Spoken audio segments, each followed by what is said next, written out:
नमस्कार प्रिय बंधु रान्नाघरे आपनादेर सबाइके स्वागत। एकघेয়েমি रुटी लुचि परोटा खेते भालो ना लागले अल्प समये এই রেসিপিটা একবার বানিয়ে দেখতে পারেন। এটা দেখতে যেমন চমৎকার হয় খেতে তেমনি অসাধারণ হয়।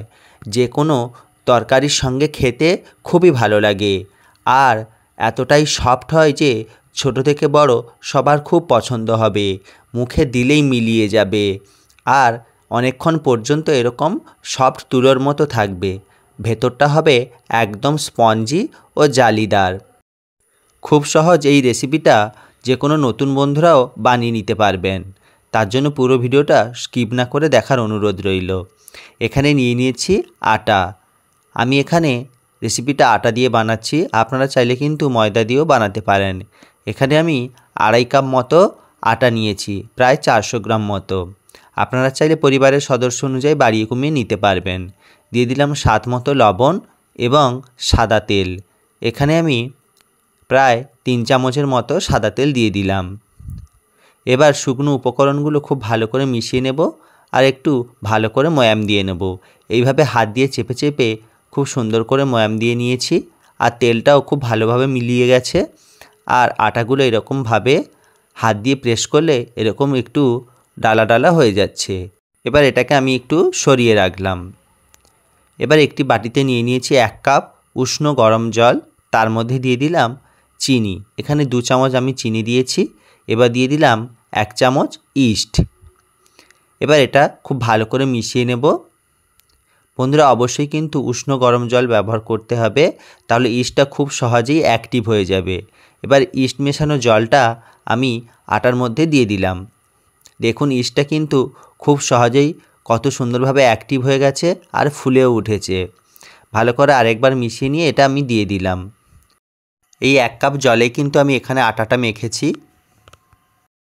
আপনারা চাইলে কিন্তু পরে উষ্ণ গরম জলও ব্যবহার করতে পারেন। এবার আস্তে আস্তে পুরো আটাটা আমি মেখে নেব। বন্ধুরা এখানে ডোটা কিন্তু একটু সফট করেই মাখতে হবে, শক্ত হলে কিন্তু জলখাবারটা খেতে ভালো লাগবে না আর নরম তুলতুলে স্পঞ্জিও হবে না। ধীরে ধীরে আমি আটাটাকে খুব সুন্দরভাবে মেখে নিয়েছি। দেখুন কতটা সফট করেছি, হাতে একটু লেগে লেগে যাচ্ছে, তবে কিছুক্ষণ মাখার পর এটা হাত থেকে কিন্তু একদমই ছেড়ে আসবে। এখনও পর্যন্ত যে সমস্ত বন্ধুরা আমার ভিডিওটা দেখছো, যদি ভিডিওটা ভালো লেগে থাকে অবশ্যই লাইক কমেন্ট শেয়ার করো আর চ্যানেলটা সাবস্ক্রাইব করে দিও নতুন নতুন ভিডিও পাওয়ার জন্য। এরকম সফট করে আমি মেখে নিয়েছি। এবার একটি বোল নিয়ে নিয়েছি, বোলের ভেতরে আমি ডোটাকে দিয়ে এইভাবে চেপে দিলাম যাতে নিচে কোনো রকম বাতাস না থাকে। ওপর থেকে একটু সাদা তেল নিয়ে আমি লাগিয়ে দেব যাতে কোনোভাবে ওপর থেকে শুকিয়ে না যায়। এবার এই বোলটাকে ঘরের যে কোনো গরম জায়গায় 1 ঘন্টা মতো রেখে দেব। ফিরে এলাম 1 ঘন্টা পর। দেখুন ডোটা কত সুন্দরভাবে ফুলে উঠেছে, একদম বোলটা ভর্তি হয়ে গেছে।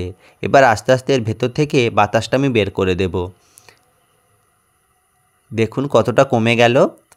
ইস্টটা ঠিকঠাকভাবে অ্যাক্টিভ হলে কিন্তু একদম এইভাবে জালিদার হয়ে যাবে। এবার এটাকে আস্তে আস্তে একটু মেখে নেব। ডোটা আগের থেকে কতটা সফট হয়েছে দেখেই নিশ্চয়ই বুঝতে পারছেন। এবার আবারও এটাকে আমি থালার মধ্যে নিয়ে নিলাম, নিয়ে 1 মিনিট মতো খুব ভালো করে হালকা হাতে মেখে মসৃণ করে নেব। আমার ডোটা একদম প্রস্তুত হয়ে গেছে।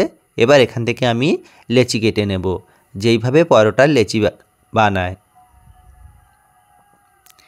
মোটামুটি মিডিয়ামে রেখে আমি লেচিগুলো করে নিচ্ছি।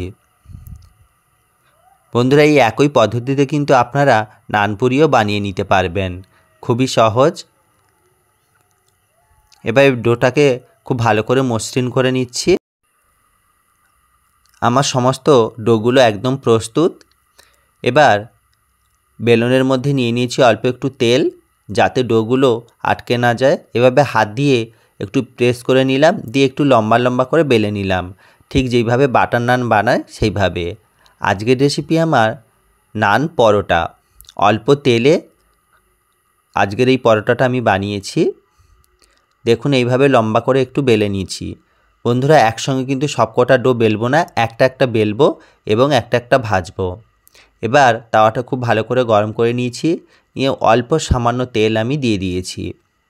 দিয়ে আমি বেলে রাখা পরোটাটা দিয়ে দিলাম। দেখুন খুব সহজেই কিভাবে ফুলে উঠছে। এই সময় কিন্তু গ্যাসের ফ্লেমটা একদম লো থেকে মিডিয়ামে করে দিতে হবে, নাহলে কিন্তু খুব তাড়াতাড়ি পুড়ে যাবে।